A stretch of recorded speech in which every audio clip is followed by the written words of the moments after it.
It's Wednesday, April 27th, and this is now on HNN. Governor Ige is expected to announce a COVID transition plan for Hawaii. This as the CDC says the pace of new COVID hospitalizations is likely to increase nationwide in the coming weeks. Honolulu police are searching for suspects following a rash of break-ins at Windward Oahu businesses. Do you read and send texts while behind the wheel? The striking new statistics about distracted driving.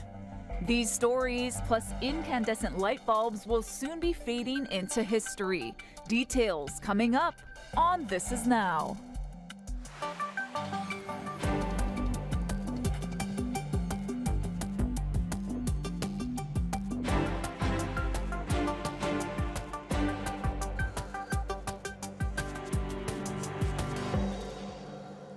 Aloha, everyone, and thank you for joining us on this Wednesday. Hoping you're having a good midweek lunch break. We want to get right to, Ash, those latest weekly COVID numbers as those are coming out now on Wednesday. That's right. The State Health Department is reporting 3,370 new COVID infections and 11 new fatalities in its latest weekly report.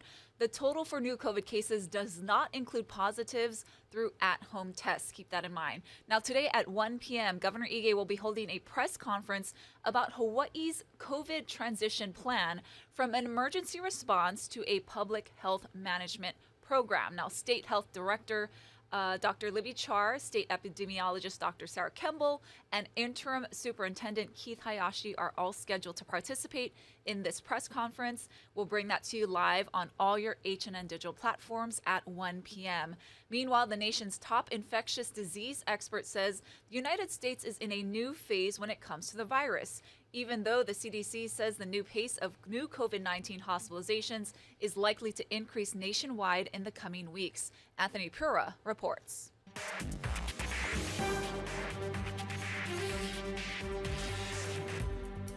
The nation's top infectious disease expert is trying to clarify remarks he made about the pandemic. We are certainly right now in this country out of the pandemic phase. Namely, we don't have 900,000 new infections a day. After making those comments on PBS NewsHour, Dr. Anthony Fauci, President Biden's chief medical advisor, is telling CBS News the pandemic is not over, but that the U.S. is in a decelerated and much more controlled phase of the pandemic. The comments come as the CDC predicts new COVID-19 hospitalizations will likely increase nationwide in the coming weeks, following an uptick in cases recently. On Tuesday, Vice President Kamala Harris became the latest high-ranking official to test positive. She is now taking the antiviral pill Paxlovid. Paxlovid is a really important step in our ability to fight this pandemic.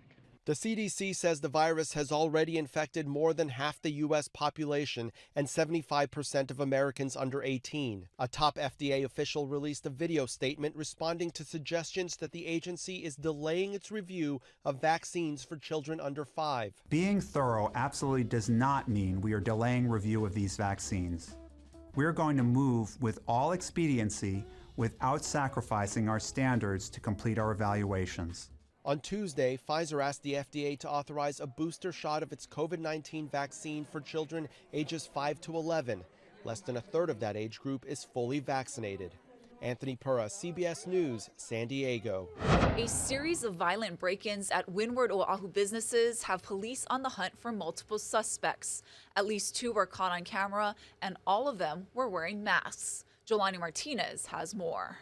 Over the weekend, this food truck in Kaneohe was robbed at gunpoint. Just over 24 hours later, multiple stores were burglarized in Kailua.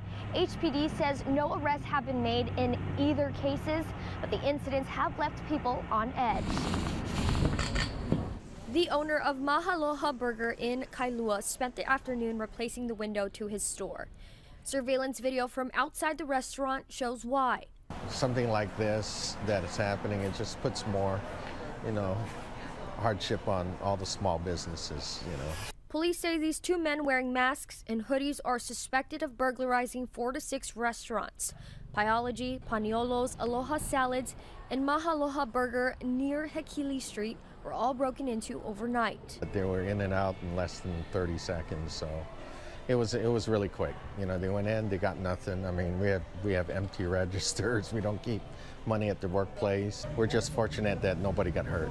That comes less than a day after two armed men robbed the Leonard's Bakery Malasada truck at Windward Mall around 7:15 Sunday night. The video shows one of the men pointing a gun and threatening two employees. Came in with gloves, bulletproof vests, handguns, and everything. So they were prepared for this. They had face masks all covered up, so we couldn't get any facial recognition. HPD says they stole cash and drove off in a stolen vehicle.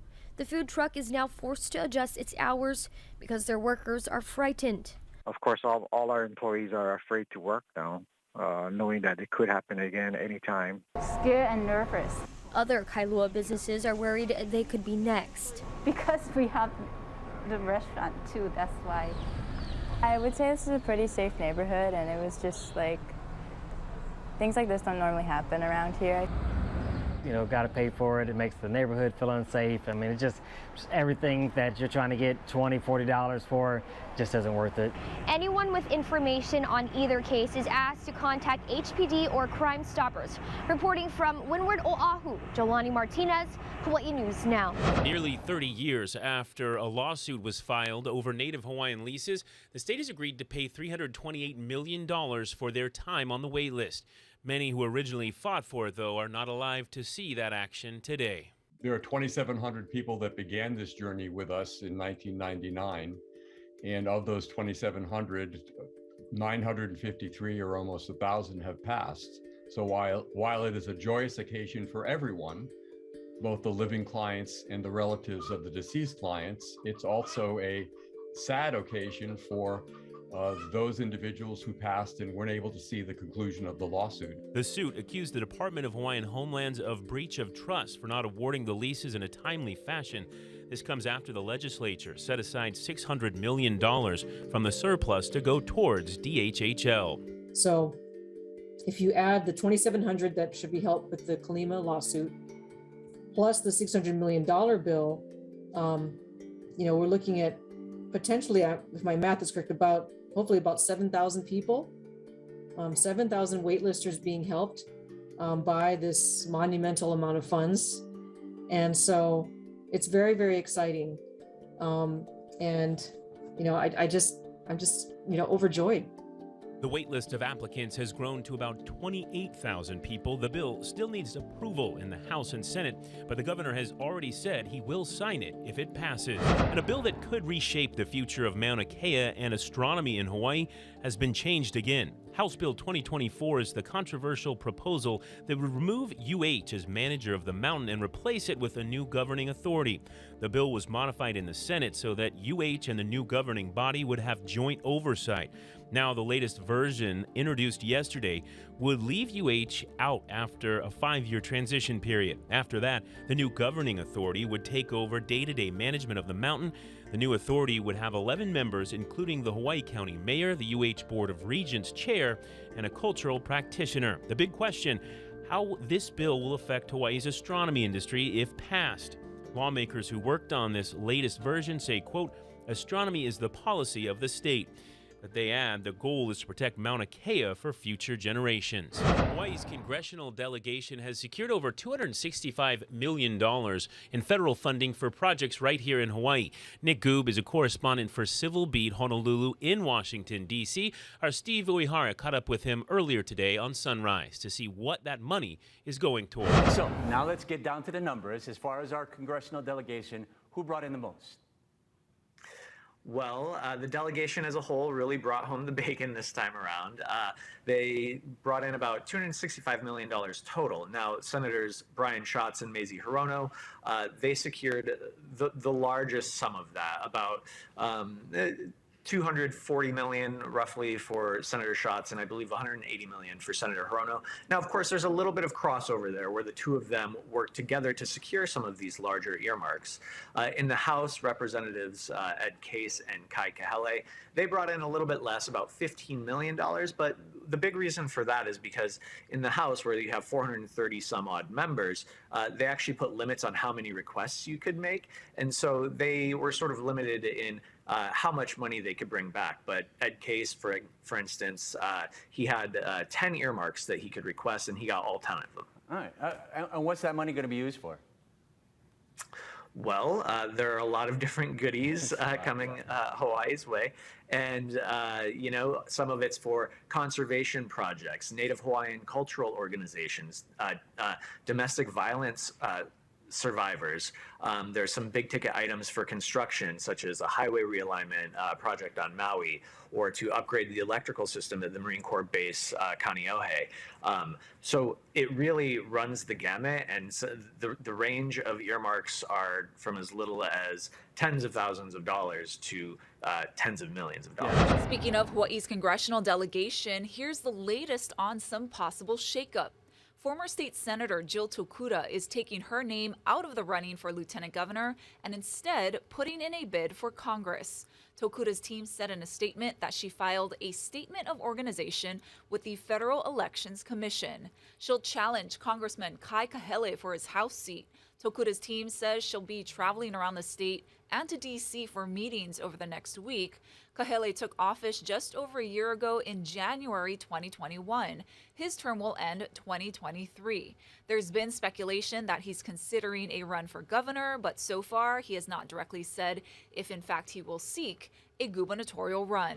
Now to an update on the search for the new public schools superintendent.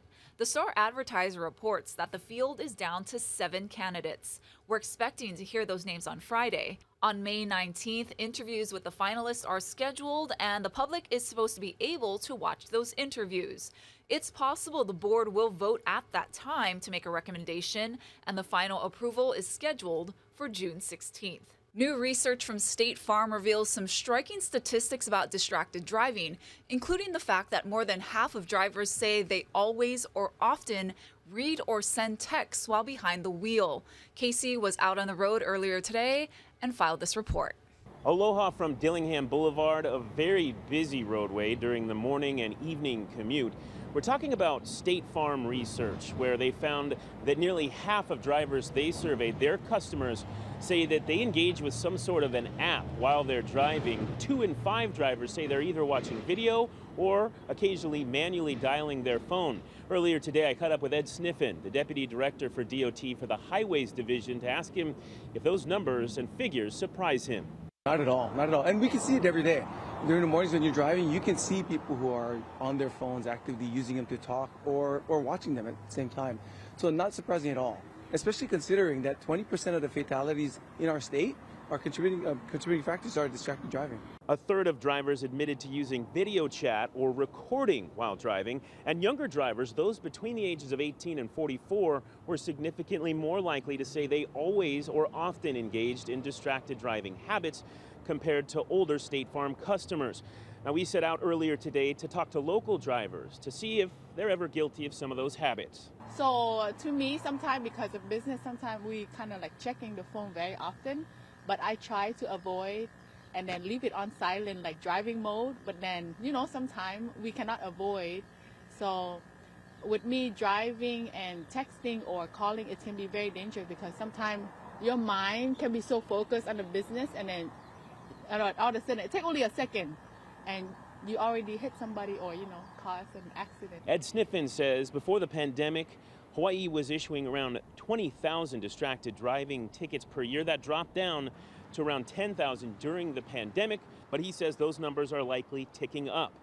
Drive. When you're driving, drive. Turn off your phone, turn off the notifications. Let's keep everybody safe. By the way, if you end up getting popped for distracted driving, those tickets are $297, and that's just the starting number. Say you get caught in a construction zone or where there's workers on the roadway, like this water main break here on Dillingham with the Board of Water Supply crews, you could pay up to $350. What's worse, you could end up hurting or killing someone. With April being Distracted Driving Awareness Month, It's a good time to reset, put the phone down, and focus on the roadway. World leaders are reacting to Russia's move to cut off natural gas to Poland and Bulgaria, with European leaders accusing Russia of natural gas blackmail. This comes as a Marine veteran is released in a dramatic prisoner exchange between Russia and the U.S., and some say this could be a crack in the door of diplomacy. Jay Gray has more. Trevor Reed is free tonight. This Russian TV video showing the former U.S. Marine at the Moscow airport, almost 1,000 days after American officials say he was unjustly detained. The 30-year-old released in a prisoner exchange for a convicted Russian drug trafficker.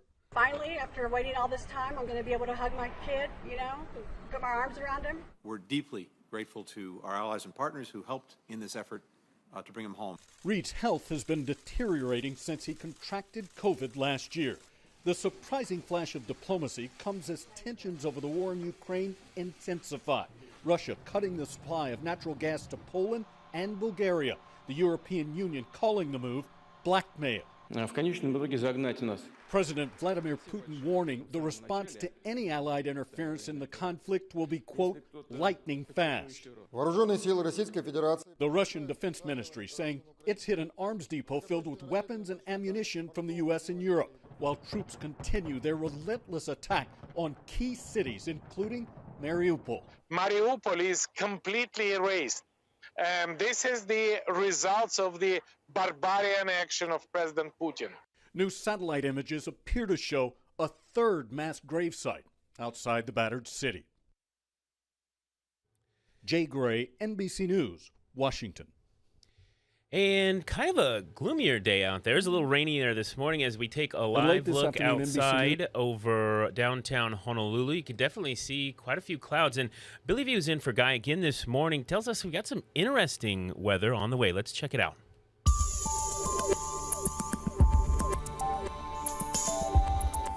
Coming up this weekend, Sunday, Monday, Saturday into Monday, I guess you could say, we have strong winds, 15 to 25 miles per hour. Saturday and Sunday, it's going to be moisture. We've got an upper level disturbance that's heading our way. It's going to bring some high altitude clouds, but it's also got some moisture. And along with that moisture, combined with the strong trade winds, we're looking for the possibility of some heavy showers during the Saturday, Sunday times. But after that upper level disturbance moves off, notice Monday, Tuesday, the winds pick up 20 to 30 miles per hour.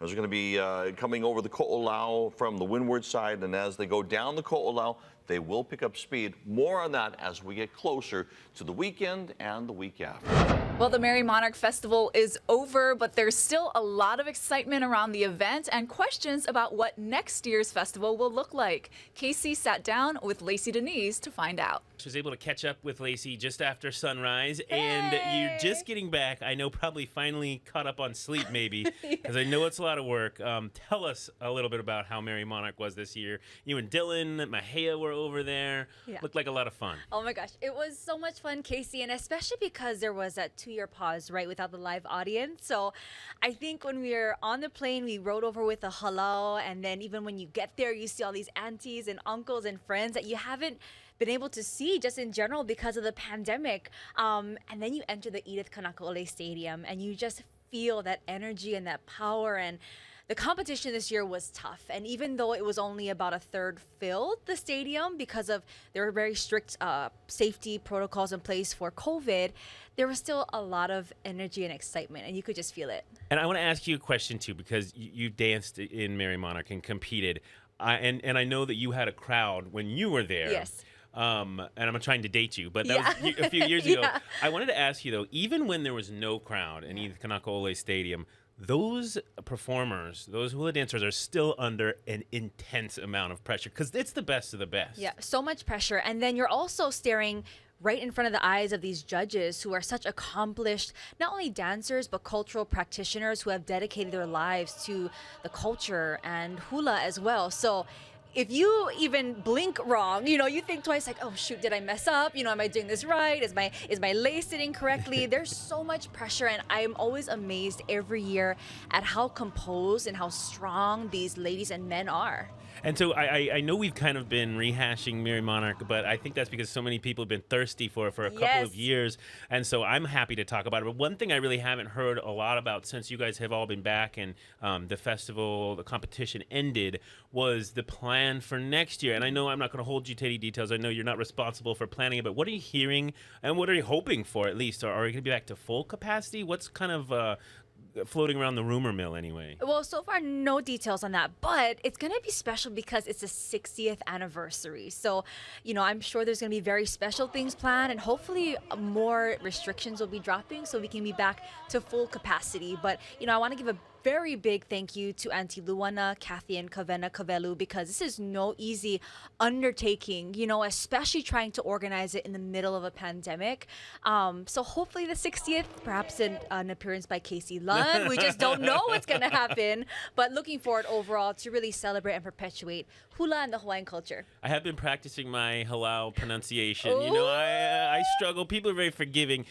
Remind me yours, right, from Hawaii Island? Yes. Halau hula napua ui o Hawaii. That's right. That's right. I'm going to take some time to work on that. Yes. I remember I talked to the Maui halal, ke kua okala au ala ili ahi. Oh, you better work, Casey. I'm getting there. I love it. I don't think I'll be announcing at Mary Monarch Festival anytime soon, but a guy can dream, right? I've seen your Amis, Casey. You got it going on. I tell you, though, it was when I was just there as a photographer when I went back in 2019. It was really, truly a life-changing experience seeing that. I'm from the continent, and I had never really witnessed hula like that. So special. I'm so glad that you got to go, and Keahi and Dylan and Mehea, all you guys that were over there, and then the crew, not to mention. So much work, but I was still jealous of you guys. Very grateful. Always a good time. Yeah. Lacey Dini's with us. Thank you so much. For now, we'll send things back over to Ashley with more news. I love it. Yeah, I'm pretty proud of myself with that, Ash. But I want to get better. Like I said, I don't think I'm going to be calling halal names at Mary Monarch anytime soon. But it's fun to try. You do really well considering. Yeah. You're from Idaho. Just got here a couple years ago. Yeah, let's check out what's from the feed, shall we? All right, let's do it. Well, over the past decade, stores have moved away from stocking older incandescent bulbs to energy-efficient LEDs. And soon, those old bulbs will be fading out. The Energy Department has finalized rules that will require manufacturers to only sell energy-efficient light bulbs like LEDs as of July 2023. Now, experts say in 2020, only about 30% of light bulbs sold in the U.S. were incandescent or halogen incandescent bulbs.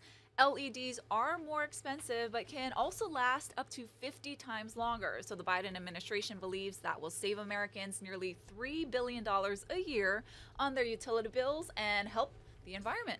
I can't remember ever replacing an LED light bulb that I've bought. So they last forever. Yeah. So probably a good call.